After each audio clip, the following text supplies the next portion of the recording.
하나님은 아모스를 통해서 먼저 아람, 그리고 블레셋, 그리고 베니게에 대한 심판을 선언했습니다. 이들 나라들이 저지른 죄악들은 분명 하나님의 심판을 받을 수밖에 없는 악한 죄였습니다. 그러나 하나님이 더 강조하고자 하는 것은 저들의 죄악이 심판받아 마땅한 악이었다면 이스라엘의 남유다와 북이스라엘의 죄는 저들의 죄보다 더 악하다는 것을 드러내기 위함이었죠. 그러나 남유다와 북이스라엘의 그 죄는 결국 하나님을 섬긴다 하면서도 하나님의 언약을 가볍게 여기고 진리를 멀리하는 것이었고, 또 여호와와 바알을 구분하지 못하는 종교적 혼합주의에 빠져 있는 것, 이것이 하나님이 보실 때는 저 이방 나라들의 그 극악한 죄악보다 더 큰 것이라는 것, 이것을 더 깨닫게 하기 위한 메시지였습니다. 자, 이제 네 번째로 하나님은요, 아모스를 통해 에돔의 죄에 대한 심판을 선언합니다. 이 에돔에 대한 죄는 우리가 오늘 조금 깊이 좀 바라보실 필요가 있는 부분인데 11절과 12절을 다시 한번 함께 읽겠습니다. 시작. 여호와께서 이와 같이 말씀하시되 에돔의 서너 가지 죄로 말미암아 내가 그 벌을 돌이키지 아니하리니 이는 그가 칼로 그의 형제를 쫓아가며 긍휼을 버리며 항상 맹렬히 화를 내며 분을 끝없이 품었음이라. 내가 대만에 불을 보내리니 보스라의 궁궐들을 사르리라. 자, 에돔. 여러분 지도에서도 보시면 알겠지만 이스라엘을 기준으로 볼 때 남동쪽에 위치한 족속이죠. 북쪽으로는 유다의 국경과 마주하고 있고 또한 모압과 국경을 맞대고 있는 지역입니다. 이미 에돔은 우리가 앞에서 가사, 그러니까 블레셋이죠. 그리고 두로, 베니게죠. 이 두 나라의 심판 선언에서도 이 에돔이란 이름이 언급되어 있습니다. 왜냐하면 이 가사와 두로, 그러니까 블레셋과 베니게가 전쟁의 포로들을 누구한테 팔았어요? 에돔에 팔았어요.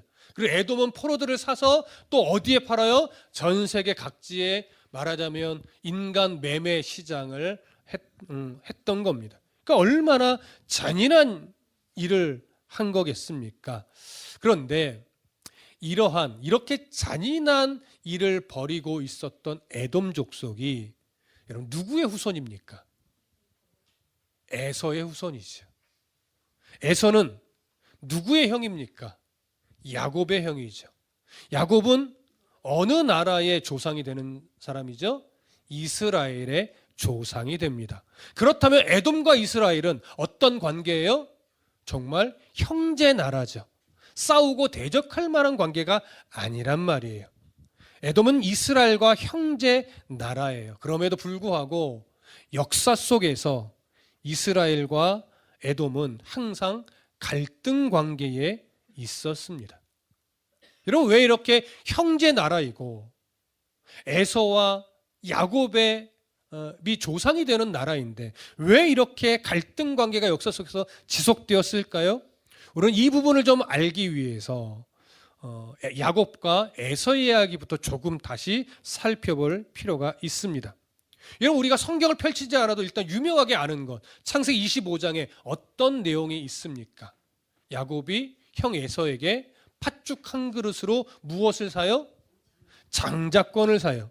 얼핏 보면 말장난처럼 여길 수 있을지 모르겠으나 이 장면에 대한 성경의 결론은 이렇습니다. 야곱이 떡과 팥죽을 에서에게 주매 에서가 먹으며 마시고 일어나 갔으니 에서가, 잘 들으세요, 장자의 명분을 가볍게 여겼더라. 아브라함의 후손으로서 하나님이 언약을 주어 이끌어가는 민족의 출발로서 장자의 명분을 가볍게 여기는 것은 사실 하나님 앞에 있을 수 없는 일이었죠. 이렇게 장자의 명분을 가볍게 여겼던 에서, 그리고 그것을 그렇게라도 사려고 했던, 욕심으로라도 사려고 했던 야곱이 어느 정도 이제 세월이 흐릅니다. 그리고 그의 아버지인 이삭이 나이 많아 눈이 어두워져서 이제 언제 하나님께로 가게 될지 모르는 그 시점에 이제 이삭은 아들들에게 이제 축복을 해주는데 가장 먼저는 장자의 축복을 에서에게 해 주려고 했습니다. 그러니까 여러분 아시죠? 리브가의 복 중에 하나님께서 이미 뜻을 주셨어요. 누구에게 이 언약을 이어가도록 하나님이 선택했죠?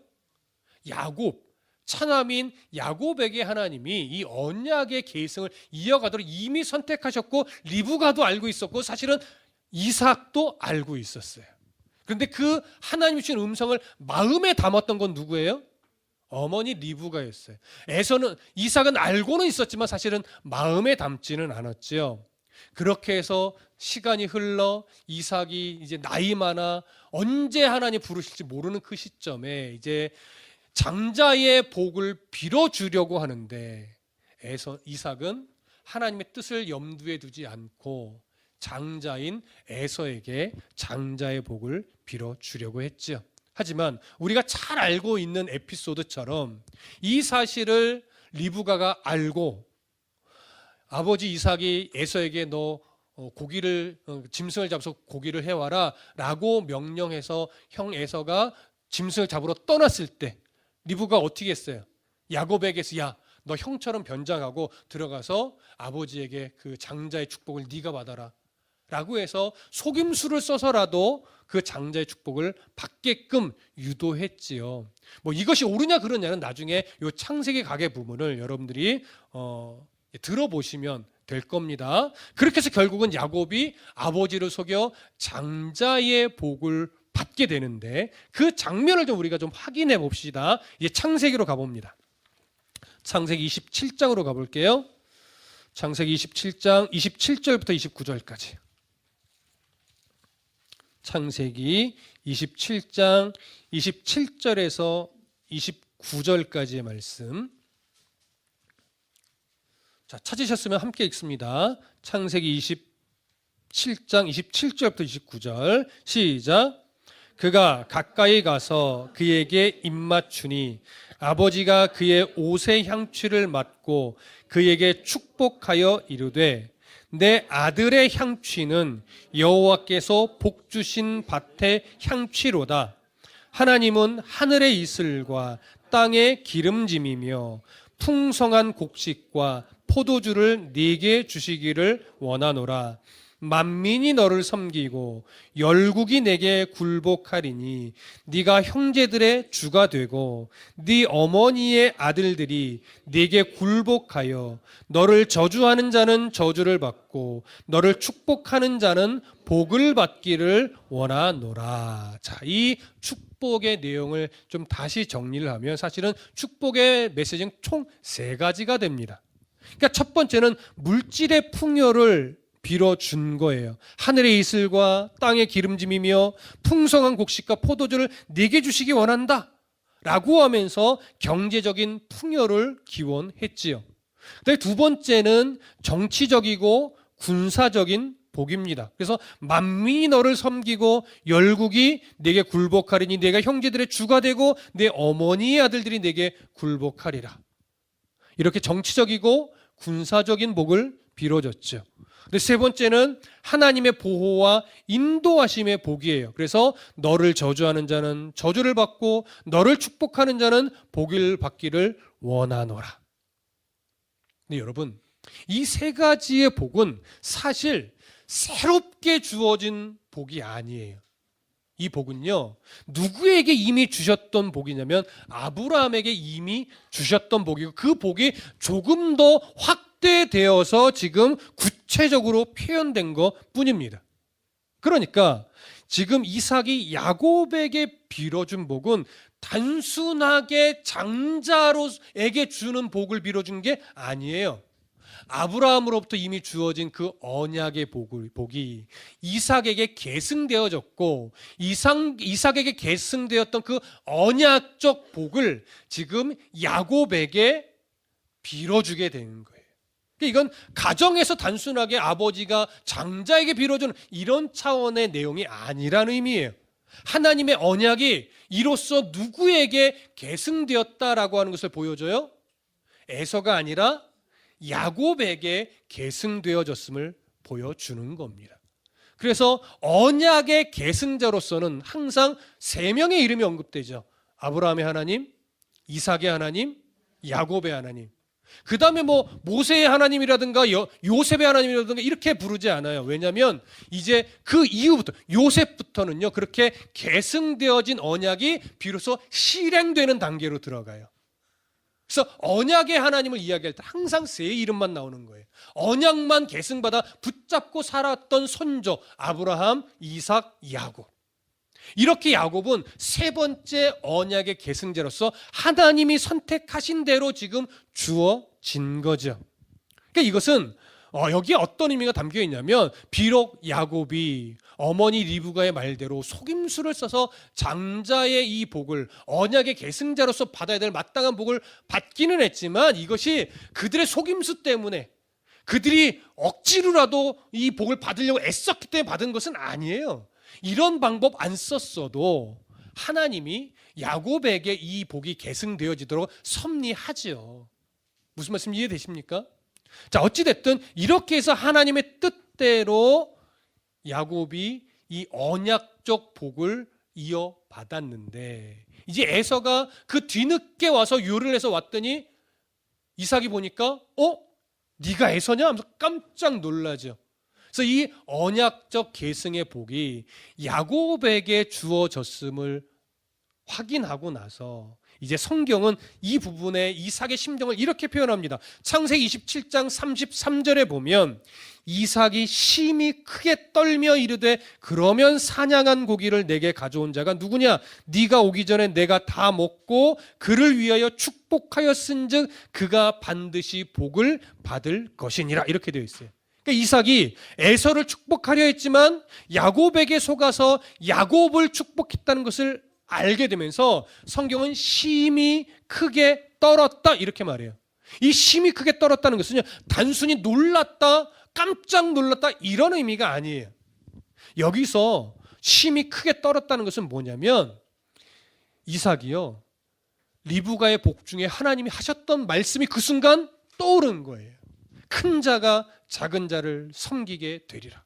이 말씀이 순간적으로 떠오르면서 내가 내 욕심으로 에서에게 그 복을 빌어주려고 했는데 결국 하나님은 자신의 뜻대로 야곱에게 이 복이 가게 하셨구나. 이러면서 자신의 교만과 하나님의 뜻을 이루시는 하나님의 성취를 깨닫게 되면서 그 이유로, 그 의미로 크게 떨었던 거예요. 놀라며 떨었던 거예요. 인간이 하나님의 뜻을 거스를 수는 없는 거구나. 이걸 알게 된 거죠. 그래서 이삭은 에서에게 뭐라고 말해요? 내가 다른 복을 너에게 빌어줄 것이 없다. 이렇게 말하면서 복을 빌어주긴 했는데 그 에서에게 빌어준 복의 내용을 잠깐 보십시다. 창세기 27장 39절부터 40절까지. 자, 39절부터 40절까지 우리 함께 읽겠습니다. 39절 40절 시작. 그 아버지 이삭이 그에게 대답하여 이르되 네 주소는 땅의 기름짐에서 멀고 내리는 하늘 이슬에서 멀 것이며 너는 칼을 믿고 생활하겠고 네 아우를 섬길 것이며 네가 매임을 벗을 때에는 그 멍에를 네 목에서 떨쳐 버리리라 하였더라. 자, 이 에서에게 해준 이 이삭의 기도는요, 사실은 축복이 아니죠. 결국 야곱에게 했던 축복의 내용이 그대로 이루어지기를 바라는 기도밖에 되지 않아요. 그러니까 에서의 입장에서 억울한 거예요. 내가 받을 복을 야곱이 받았고 그러면 나는 야곱의 후손을 섬기는 그런 자로 살아야 되는가, 이런 억울함도 있을 거예요. 그러다 보니까 아버지의 기도를 받고 기뻐할 리가 없어요. 사실 이 사건을 계기로 이제 에서와 야곱의 갈등이 시작이 되는 것이고, 이 사건 이후에 야곱은 도망가게 되죠. 그래서 멀리 타국에서 살게 되는데, 여러분, 여기서 이제 우리가 한 가지 생각해 볼 게 있어요. 이삭이 심히 크게 떨었고 에서는 자기가 받을 복을 빼앗겼다고 생각을 했지만 결국 하나님이 복중에서 주셨던 말씀이 이렇게 성취가 된 것이라면 에서가 지금 이 상황을 바라보면서 어떤 생각을 하는 게 하나님 앞에서 옳을까요? 어떤 생각을 하는 것이? 분노하는 게 옳을까요? 내가 받을 복을 뺏겼어 이렇게 억울해해야 될까요? 그것보다는 하나님의 뜻이 야곱에게 있었던 것이구나. 그러면 내가 야곱에게 간 이 복을 억울해할 것이 아니라 이 하나님의 뜻을 그대로 내가 인정하고 야곱에게 주어진 복이 그대로 이루어지면서 나는 하나님의 뜻대로 하나님을 여전히 섬기면서 야곱의 후손과 나의 후손들이 갈등 관계를 일으키지 않고 잘 섬기며 하나님 앞에서 살아가게끔 내가 후손들을 잘 가르쳐야 되겠구나. 내 역할이 무엇인지를 알고 하나님 앞에서 그 역할을 바르게 감당하기 위한 결심과 그것을 후손들에게 가르치는 역할을 해야겠구나. 이런 생각을 하는 것이 옳았을 거예요. 모든 사람은 다 역할이 다르단 말이에요. 그렇죠? 하나님이 기뻐하는 것은 누구의 역할이 위대하고 누구의 역할은 초라하고 이런 거 아니잖아요. 우리가 볼 때 우리가 그렇게 생각하는 거지 하나님 앞에서는요 우월한 사명, 우월하지 못한 사명, 초라한 사명 없어요, 여러분. 여러분들이 목회자를 존중해 주니까 목사의 사명은 너무 위대해 보이고 권사의 사명은 그보다 조금 못한 것 같고 집사의 사명은 그보다 조금 더 못한 것 같고 일반 성도의 사명은 저기 밑에 있는 것 같고 이렇게 혹시나 여기실지 모르겠으나 여러분 하나님 앞에서요 목사의 사명이 귀한 거지 목사의 사명이 더 크고 위대한 거 절대 아니에요. 하나님 앞에서는 똑같아요. 방송실에서 섬겨주시는 자나 예배 전에 그냥 반갑게 인사해 주시는 분들이나 강단에서 말씀을 전하는 자나 하나님 앞에서는 하나님이 맡겨주신 역할을 감당하는 자로서 다 어떻게 해요? 똑같은 거예요. 에서가 야곱이 받은 복이 위대해 보일지 모르나 하나님 앞에서는요 야곱에게 주어진 야곱과 그 후손에게 주어진 사명이나 그 역할을 인정해주면서 야곱을 섬겨주고 그 후손들을 섬겨주는 역할을 하는 에서와 에돔 족속이 그렇게 된다면 그 사명 또한 너무나 소중하고 귀한 거라는 걸 말이죠. 근데 에서가 그걸 깨닫지 못하고 억울해하고 분노해하면서 자신의 힘을 믿고 하나님을 섬기지 않으면 그리고 에돔 족속, 에서의 후손들이 이스라엘을 끊임없이 열등감을 갖고 억울함을 갖고 대적하게 되면 그의 삶은 하나님이 기뻐하는 민족을 이룰 수 없게 되는 거예요. 그렇기 때문에 지금 이 에서의 마음가짐과 태도에 따라서 그 후손들이 결국 어떠한 역할을 하는 후손이 되는가 이게 결정이 되는 건데 사실 에서는 야곱과 갈등 관계를 지속했지요. 나중에 야곱이 이제 이 본토로 돌아오게 될 때 오히려 마음 넓게 받아준 건 에서이긴 하나 야곱이 오히려 더 경계하기는 했으나 그 이후로는 계속 갈등 관계가 유지되었단 말이죠. 그러면서 그렇게 시작된 갈등 관계는 이제 역사가 쭉 흘러가면서 후손들 사이에서는 더 심각한 적대 관계가 되어버렸습니다. 그런데 이 적대 관계가 언제부터 본격화되어졌냐면 모세로부터 시작되는 이스라엘 민족이 광야 40년의 훈련을 마치고 드디어 모세와 함께 거의 여호수아가 이제 리더가 될 무렵에 가나안 땅에 입성하기 위해 현재 이스라엘의 남쪽에서부터 요단 강을 기준으로 동쪽으로 돌아가서 이렇게 이스라엘 서쪽으로 들어가려고 했어요. 그러다 보니까 모세가 이스라엘 백성들을 이끌고 어디로 갔냐면 에돔 족속의 땅을 거쳐서 요단 그 강줄기를 기준으로 오른편으로 쭉 올라가서 이제 요단강을 건너 이스라엘 약속의 땅으로 들어가려고 한 거예요. 그러니까 이제 에돔 족속의 땅을 지나가야 되는 거예요. 근데 그 에돔 족속의 땅에서부터 어떤 길이 시작이 되냐면 왕의 대로라고 해서 빠르게 갈 수 있는 길이 만들어져 있어요. 그러니까 이 에돔 족속은 이스라엘과 싸우는 땅이 아니고요. 그저 지나가게 놔두기만 하면 되는 땅인 거예요. 그런데 이 왕의 대로로 가게 되어지는 에돔 족속에 있는 그 길을 에돔 족속이 열어줬을까요? 열어주지 않았을까요? 열어주지 않은 거예요. 대적했죠. 그러면 이스라엘은 어떻게 반응했을까요? 그 에돔 족속과 싸웠을까요? 싸우지 않았습니다.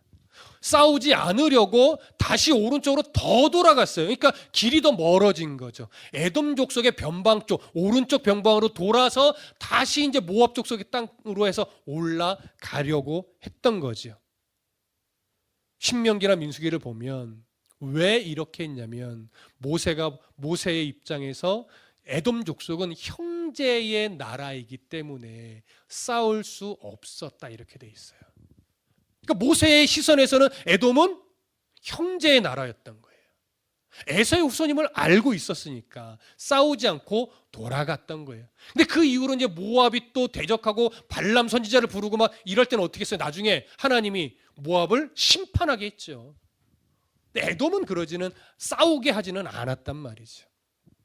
이렇게 해서 갈등 관계가 본격적으로 이때부터 시작이 되면서 에돔은 대략 300년가량 계속해서 이스라엘과 적대 관계를 유지했습니다. 그러다가 어느 때부터 이제 고개를 점차 숙이게 됐냐면 이스라엘이 왕정 시대를 시작하게 됐을 때 사울 왕이 초대 왕이 되었을 때 이 에돔과 전쟁을 하게 됐는데 에돔이 완전히 패배해요. 완전한 속국은 된 것은 아니지만 그때부터 이제 머리를 숙이게 되었던 거죠. 그러다가 다윗 시대에 완전하게 패배를 하면서 속국이 되어 버립니다. 그래서 이 상황이 결국 뭐가 되는 거예요? 그 후손들이 야곱의 후손들에게 머리를 숙이게 되는, 섬기게 되는 이런 말씀이 그대로 성취가 되어 버리는 거죠. 근데 이건 긍정적으로 성취가 될 수도 있었지만 그들의 완악함과 대적함으로 인해서 부정적인 모습으로 성취가 되어 버렸어요. 이렇게 다윗 시대에는 에돔이 이스라엘의 속국이 되옵니다. 그러면서 끊임없이 에돔은 독립을 위해 투쟁을 해왔는데 몇 년 정도 독립을 하려고 몸부림쳤냐면 150년 정도 독립하려고 꾸준히도 노력하고 막 게릴라도 막 해보고 막 그랬는데 계속 다 실패했어요. 그러다가 이스라엘이 이제 분열돼서 남유다와 북이스라엘로 갈라지잖아요. 남유다는 르호보암으로 북이스라엘은 여로보암으로 해서 다시 분열된 왕국이 시작이 되었는데 그 시절이 흘러 남유다의 5대 왕인 여로보암 때 이 에돔의 반란이 성공을 합니다. 그래서 독립을 하게 돼요. 근데 잠시 독립했다가 남유다에 이제 다시 9대 왕 아마샤가 전쟁할 때쯤에 다시 완전히 패배해서 또 남유다의 속국이 돼요. 그러니까 독립한 기간이 그리 오래지 않았어요. 그러다가 점차 유다의 힘이 약해집니다. 근데 유다의 세력이 약해지는 이유는 뭐냐면 북쪽에서 이 아람 세력이 굉장히 좀 커졌어요. 아람 세력이 커지다가 이제 또 어느 세력이 다시 커지면서 고대 근동의 패권을 지게 되냐면 아수르 제국이 흥왕하면서 중근동의 세력을 확 잡아서 결국 진짜 패권자가 돼요. 이러면서 에돔이 그 힘을 입어서 유다가 힘이 약해지는 그 틈을 타서 독립을 또 하게 돼요. 그래서 독립한 에돔은 이제 오랜 세월 이제 이 남유다의 손에서 벗어났잖아요. 그러다 보니까 시간이 흘러가면 흘러갈수록 에돔은 항상 분노심을 갖고 있었어요. 남유다의 속국으로 있었던 세월들을 부끄럽게 여기며 분노하면서 언제든지 우리가 기회만 있으면 이스라엘을 공격하여 이 억울함을 풀겠다, 복수하겠다 이런 심정을 늘 갖고 있었던 거예요. 그러니까 이런 과정에서 남유다의 10대 왕 우시야 때요, 하나님이 아모스에게 말씀을 주셔서 에돔을 심판할 것이라고 선언해 주셨던 거예요. 왜냐하면 이런 분노심을 계속 갖고 이스라엘을 대적하려고 계속 해오고 있었기 때문에 이 에돔에 대한 심판의 메시지는 한 가지 어떤 의미도 있냐면, 에돔아, 너희는 이스라엘과 형제의 나라로서 그 억울함, 그 분노를 빨리 없애야 되는데 이걸 멈추지 않는 이상 결국 너희는 하나님의 심판을 받을 수밖에 없게 된다. 이런 경고성의 의미도 담겨 있는 거예요. 그러면 이 이야기들을 통해서 이 에돔 족속이 하나님의 마음을 깨달아 이스라엘에 대한 적대 감정을 빨리 없애는 것이 좋을 텐데 에돔은 그러지 않았어요. 이때까지 이스라엘에 대한 형제의 나라인 것을 인정하지 않았고 계속 적대시했고, 그러면서 이들은 하나님을 섬기는 것도 하지 않았어요. 그러니 보십시오. 이스라엘과 형제 관계를 유지하지도 않았고 하나님도 섬겨오지 않았고 하나님의 선택된 백성인 이스라엘을 끊임없이 적대해 왔으니 그가 하나님의 백성으로서 누릴 복을 에돔이 누릴 수 있었을까요? 누리지 못하죠. 여러분, 이삭이 태어날 때 이삭보다 앞서 태어난 이스마엘, 그 이스마엘도 사실은 하나님이 지켜주셨고 보호해 주셨어요. 결국 아브라함의 가문에서 계속 성장하지는 못했지만 이스마엘도 하나님이 복을 주신 이유는요, 언약의 계승자는 아니었지만 아브라함의 가문 사람이었단 말이에요. 그래서 그 가문에서 쫓겨나기는 했으나 하나님이 번성의 복은 이스마엘도 주셨어요. 그러니까 이스마엘과 그의 후손이 이런 하나님의 마음을 알고 하나님을 섬기는 일에 실패하지만 않았다면 이스마엘의 후손들도 하나님의 복을 누리는 훌륭한 민족이 될 수 있었던 거예요. 그런데 역사 속에서 그 이스마엘의 후손들도 하나님을 외면했죠. 우상을 섬겼죠. 그러니 이스라엘을 대적하는 후손이 될 수밖에 없었고, 그러니 하나님의 복을 누리지 못하는 민족이 되었던 거예요. 그 이스마엘의 후손처럼 에돔도 에서의 후손으로서 그렇게 하나님을 섬기는 일에만 실패하지 않았다면 이스라엘 대적하지도 않았을 것이고 하나님의 복도 누리는 민족으로서 살 수 있었을 거예요. 이스라엘과 유대 관계를 맺으며 함께 하나님을 섬기며 하나님이 주신 복을 함께 누리며 그렇게 살아갈 수 있었던 민족임에도 불구하고 그러니까 선조로부터 시작된 복수심, 억울함을 후손들이 계속 가지고 이어가면서 계속 대적하고 하나님을 떠났으니 어찌 하나님의 복을 누리는 민족으로 그 하나님의 복을 누릴 수 있었겠습니까? 이것이 사실은 에돔의 역사 속에서 가장 안타까운 일인 거예요.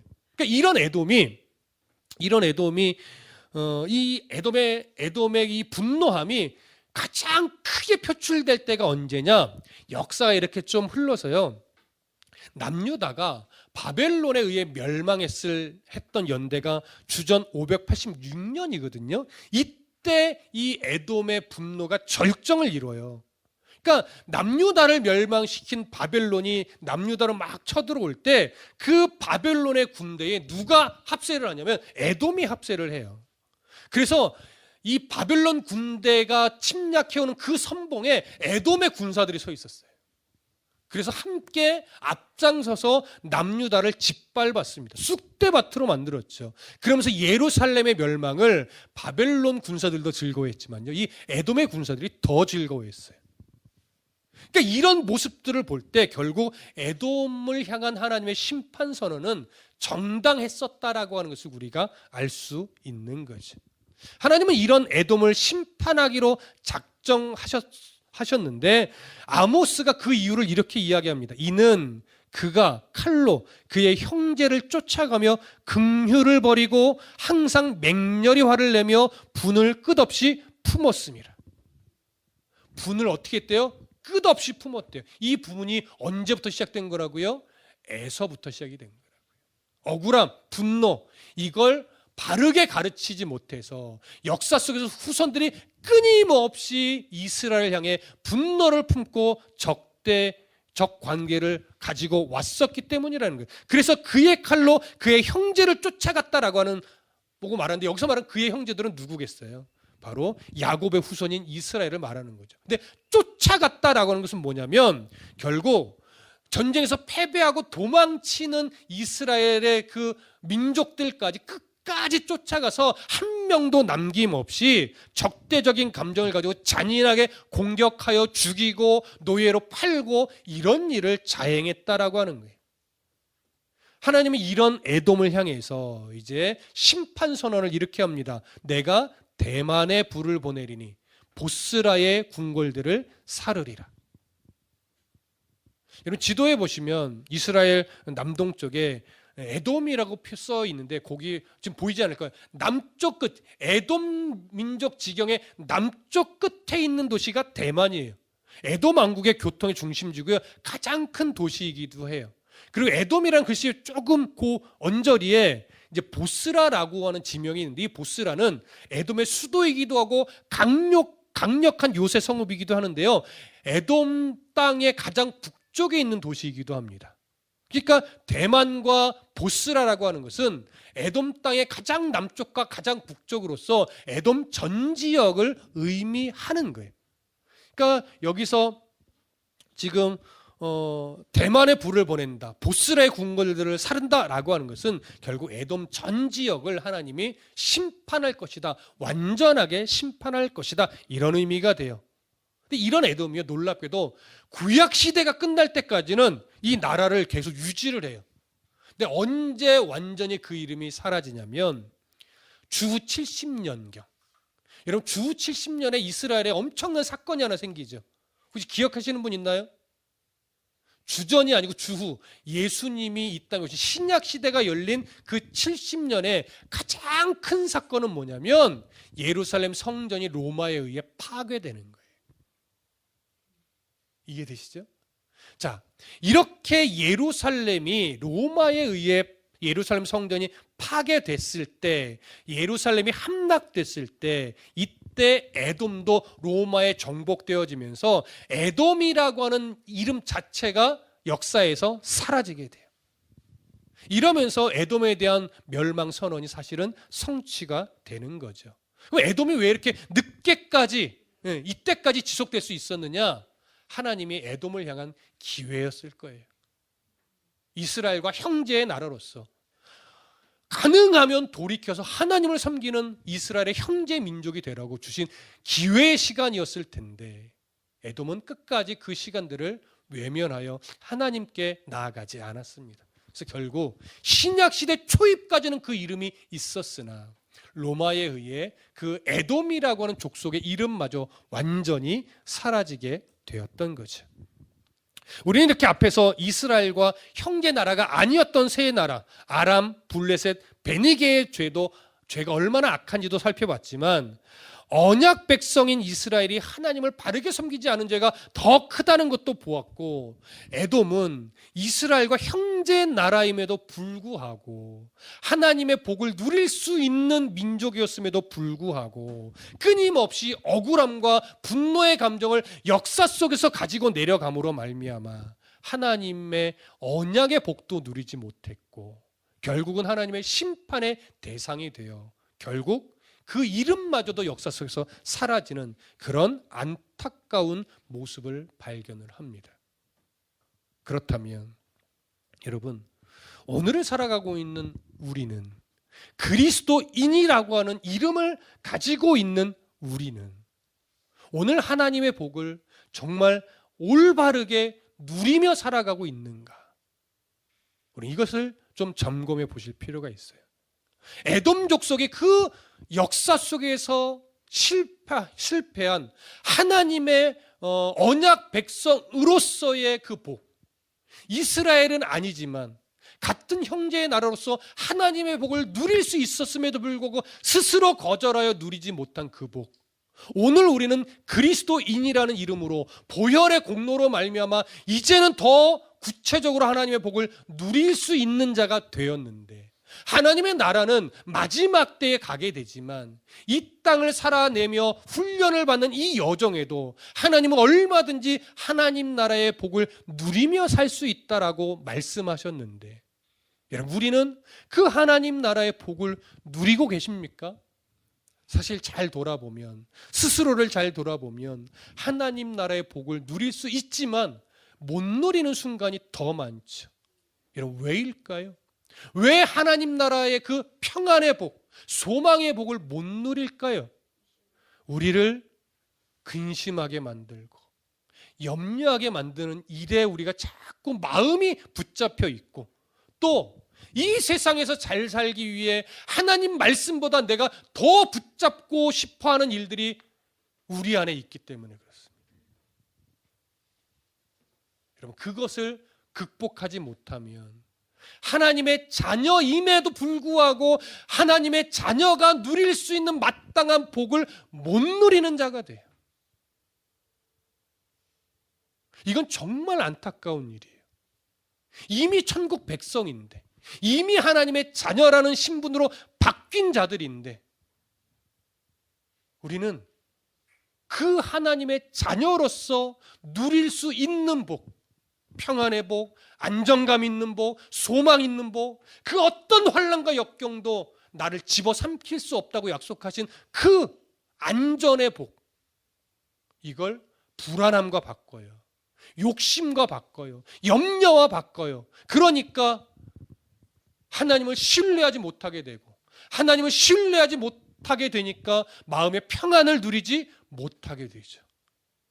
그렇게 자꾸 염려하게 되고 자꾸 근심하게 되고, 저것만 붙잡으면 뭔가 될 것 같지만 여러분, 사실 저거 붙잡는다고 되지 않아요. 내 안에 하나님이 살아계셔서 지금 내가 그 하나님을 신뢰함으로 환경과 상관없이 하나님의 복을 누리지 못하면 저거 붙잡는다고 그 복을 누릴 수 없어요. 근심과 염려는 몸과 마음을 상하게 합니다. 그런데 하나님이 내 안에 있어서 그 하나님을 신뢰함으로 마음이 하나님께 딱 붙잡혀서 평안을 누리기 시작하면요, 환경은 여전히 똑같아도 우리의 마음이 쇠하는 것이 아니라 오히려 더 풍성해지죠. 풍요로워지죠. 회복해야 됩니다. 하나님의 마음을 우리들의 마음에 담는 것. 근심보다 하나님을 신뢰하는 걸 더 선택하기 위해 노력하는 것. 내 욕심보다 하나님 뒤에 따라가는 것을 더 즐거운 일로 아는 것. 돈을 붙잡기 위해 한 걸음 더 앞서가는 것보다 주님을 놓치지 않기 위해 주님보다 한 걸음 뒤에서 따라가는 걸 선택하는 것이 정말 지혜로운 겁니다. 이 지혜를 우리가 놓치지 않을 때 우리는 오늘 에돔이 누리지 못했던 그 하늘의 복을 우리는 누리며 지금 이 순간을 살아갈 수 있을 겁니다. 여러분, 지금부터 누리십시오.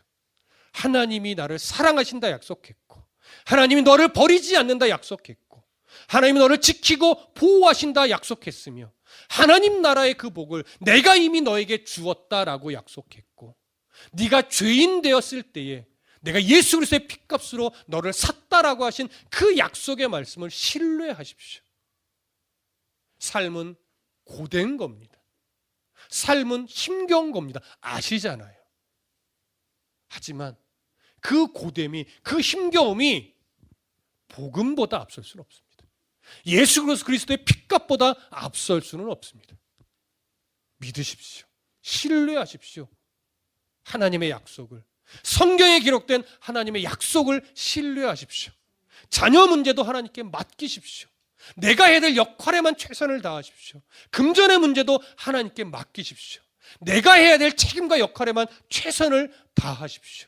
상황과 관계, 가족의 문제도 하나님께 맡기십시오. 내 역할이 무엇인지를 알고 그것에만 최선을 다하십시오. 믿음을 가지고.